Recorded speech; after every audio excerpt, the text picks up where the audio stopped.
Bekle bekle kuruduk. Canımız ciğerimiz çıktı. Kontan takası, kontan takası, kontan takası gelsin. Ha, abi biz bunu söylüyorduk zaten. Gelecek mi gelmeyecek mi, bu planlama var mı yok mu arkadaşlar, her şeye biz güvenmemiz lazım. Yani güven her zaman olmuyor. Her yerden paylaşabileceğin her şey güvenli değildir. O yüzden ben bir şeye emin olmadan kesinlikle ve kesinlikle size video atmam. Çünkü bunlar önemli şeylerdir. Komutan takası geliyor mu? Tabii ki geliyor. Ama bu komutan takasının üzerinde neler oluyor neler olmaz hepsini bu videoda teker teker detaylı bir şekilde anlatırım. O yüzden lütfen bu videoyu beğeni atmayı ve abone olmayı asla ve asla unutmayın. Geçelim bakalım bu komutan takası nasıl oluyor. Arkadaşlar ilk başında bizim şimdi bu sorular böyle cevap verebilirim aslında. Şimdi yeni oyunculara KVK 2'den sonra iki komutan takası geliyor. Ve iki komutanı takaslayabiliyorlar. Yani bir komutanı veriyorlar, bir komutanı alıyor. Bu gerçektir ve bu değişmez. Bu kuraldır. Yani her zaman bu vardır arkadaşlar. Ancak tekrardan 2026'da bir komutan sıfırlamaya komutan takası geliyor ve bir komutan hakkımız var. Yani ben size daha detaylı bir şekilde anlatayım. Şimdi burada ben bu yazıyı arkadaşlar, ben böyle bir şey söyleyeyim yani. Yazı direkt Rise of Kingdoms'ın resmi Discord sayfasından paylaşıldı ve birçok şeyinin geri bildirimleriniz o yüzden önemlidir. Bir geri bildirim, bir yorum yazmanız gerçekten önemlidir ve bunları teker teker okuyorlar yani. Siz bizim sayfalarımızı sadece kendimiz için değil, ROG için biz içerik üretiyoruz. O yüzden bunlar önemlidir ve izliyorlar. Yorumlarınızı yazın. Bir eksik varsa 10 kişi yazın. 20 kere yazın. 30 kere yazın. 50 kere yazın çünkü bunlar okunuyor. Ve biz bu geri bildirimleri sürekli veriyoruz. Şimdi yazmış ki eski son zamanlarda çok fazla yeni kontan oyuna eklendi ve altın kafa sayımız tükenmek üzere. Evet, tükenmek üzere. Yani bir ayda 3 tane komutan, 3 ayda 4 ayda 5 tane komutan, 6 tane komutan ne anlama geldi? Herhangi birisini fullemiyoruz. Özellikle son dönemlerden Gam Gam geldi, David geldi, Achilles geldi, Hector geldi. Abi geldi ama geldi yani. Gerçekten fazla sayıyla geldi. O yüzden bunlar artık herkes sesi çıktı ve bu ses çıkmaktan da arkadaşlar bu yorumlarda böyle bir şekilde yazmış. Cevap vermiş. Ocak 2026 civarında fetih sezonunda valiler için yeni bir komutan sıfırlama etkinliği başlamayı planlıyoruz. Bakın burada bir kırmızı çizgi yap, bir dipnot atalım. Ocak 2026 civarında fetih sezonunda valiler için yeni bir komutan sıfırlama etkinliği başlatmaya planlıyoruz. Ne anlama geliyor? Yani sen KK 1'desin, KK 2'desin. Bu komutan sıfırlama sana gelmiyor. Fetih sezonda belki KVK 3'te de olabiliyor. Çünkü burada direkt bu yazılmıştır. Fetih sezonunda. Fetih sezonunda ne oluyor? KVK 3 ve sonrası. KVK 3'ün sonrası fetih sezonu oluyor. Yani KVK 1 var, KVK 2 var, KVK 3 var ve fetih sezon var. Yani KVK 1'de kastetmiyor. KVK 1'de arkadaşlar hiçbir komutan sıfırlama gelmiyor. KVK 2'de gelmiyor, KVK 3'te gelmiyor ve fetih sezonunda sadece. Olan hesaplar bu komutan sıfırlamayı tabii ki kapsıyor. Yani çok basit bir şeydir. Bu etkinlik sırasında valiler belirli bir maliyet karşılığında bir komutan seçip yetenekleri sıfırlayabilecekler. Bu konu bak, bu vali bak, bir şey veriyoruz. Şimdi orada bir şey veriyoruz. Belki bir etkinlik geliyor. Çünkü bunlar tam detaylı bir şekilde anlatılmamış arkadaşlar. Ben sadece kendi fikirlerimi söylüyorum. Bir şeyler veriyoruz. Nasıl oluyor? Mesela komutan takasında bilet veriyorduk. Tamam mı? Bilet veriyorduk. Biletli cevherle satın alabiliyorduk. Hem free to play'ler hem pay to win'ler. İşte free to play'ler cevherle pay to win'lerle paketi çeke çeke yapıyorlardı. Şimdi burada diyor ki bir etkinlik gelecek büyük ihtimal. Belirli bir şey kapsamında siz bunları alıyorsunuz. Büyük ihtimal aynı şekilde yani önceki komutan takasımızda mesela bilet alıyorduk ve bu komutanı mesela takaslıyorduk. 75 bilet, 120 bilet, 130 bilet. Büyük ihtimal buradan da böyle bir şekilde oluyor. Mesela 690 tane bilet. Her birisi mesela 100 cevher. Anladınız mı? Belki mesela ben bunları sadece size söylüyorum. Bundan harici de arkadaşlar burada bu komutanı yükseltmek için, hatta böyle bu komutanı yükseltmek için daha önce kullanılan tüm heykeller envanterinize tamamen iade edilecektir arkadaşlar. Şimdi burada da diyor ki ben takas vermem.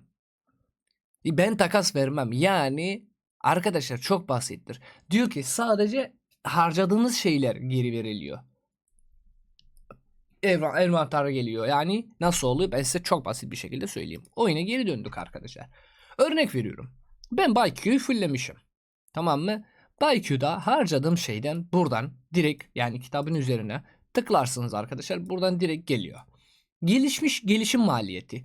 Beceri yükseltme maliyeti. Diyor ki 18 tane ByQ'nun heykelini sen çarktan çıkartmışsın. 672 tane de altın kafa harcamışsın. 672 tane altın kafa harcamışım. Demek ki 672 tane kafam envantara geliyor. Buradan diyor ki yıldız yükseltme maliyeti de 590 tane. Büyük ihtimal komutan sıfırlamamız böyle geliyor. 590 tane de tabii ki bizim yıldızımıza geri veriyor. Seviye artırma maliyeti barbarları yenerek alınan deneyim dahili 50.683 tane 1K'lık bir XP kitabı harcamışız biz bu komutana. Ama buradan direkt geliyoruz arkadaşlar başka bir komutana. Mesela örnek veriyorum. Benim komutan sıfırlamam geldi. Buradan da Cheokyong'i görüyoruz. Cheokyong'e geldik. Burada diyor ki gelişim maliyeti, beceri yükseltme maliyeti tabii ki 690 kafa. 690 kafaya harcamışız. Ama bunlar altın kafa harcama değildir. Biz bu komutanı valide doldurmuşuz, fulllemişiz arkadaşlar. Yani burada yıldız yükseltme maliyeti diyor ki 594 tane tekli yıldız, çoklu yıldızda bir tane. Ve 50.683 tane de 1K'lık XP kitabı harcamışız. Diyor ki ben sana bunları iade edeceğim. Ama iade ettiği şeyler arkadaşlar sadece yıldız yükseltme maliyeti ve XP kitabı oluyor. Çünkü burada sen herhangi bir altın kafa harcamamışsın arkadaşlar. Daha doğrusu böyle bir şey de var arkadaşlar. Mesela ben Scipio Aemilianus'u fulllemişim. Ya herhangi birisi bir iki kafa mesela bastıysam hangisi oluyor? Büyük ihtimal bu oluyor. Evet. Mesela buradan arkadaşlar ben bu komutanı fulllemişim. Beceri yükseltme maliyeti 2 altın kafa 688. Ben bu komutanı sıfırlasam sadece 2 tane altın kafa benim cebime geliyor arkadaşlar. Yıldızlarım ve XP kitaplarım geliyor. Çünkü burada diyor ki Herakleus heykeli sen validen almışsın. Sen validen alınan bir şeyi benden alamazsın. Sen bu oyunda çaba harcamamışsın, sadece çaba harcamışsın tabii ki, ama sadece valide çıkılan bir altın bir kafa komutan kafası ben bu maliyeti sana geri vermem. Sadece 2 tane altın kafa, yıldızların ve XP kitabını veriyorum. O yüzden arkadaşlar bunun en güzel şeklinde nasıl olacağını bence 15, 16, 17'sinden gelebiliyor bu etkinlik. Ve hatta 20'ye kadar belki bekleyebiliriz. Ama burada arkadaşlar yani çok basittir aslında. İyi ki bazı şeyleri yapmıyoruz arkadaşlar. Ama buradan benim anlatmak istediğim şey budur. O yüzden bizim en yüksek, en fazla hangi komutana yıldız falan kafa falan verdiysek onları sıfırlıyoruz. Mesela örnek veriyorum. Bir Harald bir işe yaramıyor. Mesela örnek veriyorum 673 tane mesela efsanevi komutan heykeli vermişiz. 17 taneyi çarktan çıkartmışız. Mesela ben geliyorum abicim. Harald yine de iş yapıyor yani Harald. Ben Sargon'u büyük ihtimal vereceğim ama burada mesela harcadığım şeyler nelerdir? 673 tane altın kafayı almışım. Ya harcamışım bu oyunda. 14 tane mesela bu yıldızlar ve bu XP kitaplar. Bunlar 673 tane geliyor. 17 tane Harald kafası bu komutanda kalıyor. Veya hatta örnek veriyorum mesela benim en gereksiz komutanlardan birisi şu an gerçekten bir işe yaramayan bir komutandan bahsedersem arkadaşlar burada mesela şeyden bahsedebiliyoruz. İsmi neydi? Sargon. Sargon neredesin? Sargon burada mesela. Mesela Sargon'a bakıyorum arkadaşlar. Burada 649 tane kafa vermişim. 41 tane kafayı da çarktan çevirmişim.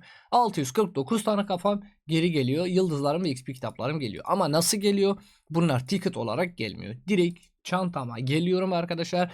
Ve çantada gördüğünüz gibi bir şey. Buradan mesela 1398 tane altın kafam var. Artı oluyor. Artı oluyor derken buradan ekleniyor. 673 tane altın kafa bas mesele var bende. Harcamışım. Buradan ekleniyor. Artı 673 tane altın kafa buradan oluyor. Yani neredeyse 2000 altın kafam oluyor. 3 tane komutanı fullleyebiliyorum. Yani komutan takasımız böyle bir şekilde oluyor. Bunu şimdi birçok yeni oyuncu diyor ki ya bize ne? Yani biz neler yapmalıyız? Bize niye gelmiyor? Sadece bize 2 tane komutan takası geliyor. Arkadaşlar bu komutan takaslarından da bazı şeyler gerçekten yanlıştır. Ama siz de bir şey canınızı sıkıyorsa kesinlikle bu videonun altında yorumlarınızla yazabiliyorsunuz. Çünkü bu güncelleme gelmeden sizin yorumlarınız ve sizin geri dönüşümleriniz gerçekten önemlidir. Bakalım neler oluyor. Ben bu oyunu sevindim mi? Ben bu işi sevdim mi? Çok sevdim. Niye? Sargon gereksiz bir komutandır benim için mesela. Sargon'u çıkartırım. Mesela altın kafalarımı geri alıyorum. Achillius'u fullliyorum. Sonraki gelen piyade komutanı da tabii ki fullliyorum. Ama yeni gelen komutan piyadesi de ne zaman geliyor? O da büyük ihtimal bu ayın sonunda hem rally lideri, bir tane rally liderimiz oluyor, bir tane de şeyimiz oluyor. İsmi neydi? Bir tane de açık alan komutanımız geliyor, piyade komutanları da. Onlar da çok yakında Ocak ayında onlar da oluyor. Yani ocağın sonunda tabii ki bildirimleri geliyor. Hangi komutanlardır, becerileri falan hepsini tabii ki inceleyeceğiz. Ama bu videoyu, yani o sonraki videoyu da istiyorsanız kesinlikle birer tane beğeni ve yorum yazın. Destekleriniz benim için gerçekten önemlidir. İzlediğiniz için çok çok teşekkür ederim. Kendinize çok iyi bakın. Görüşmek üzere. Hoşça kalın. Bay bay.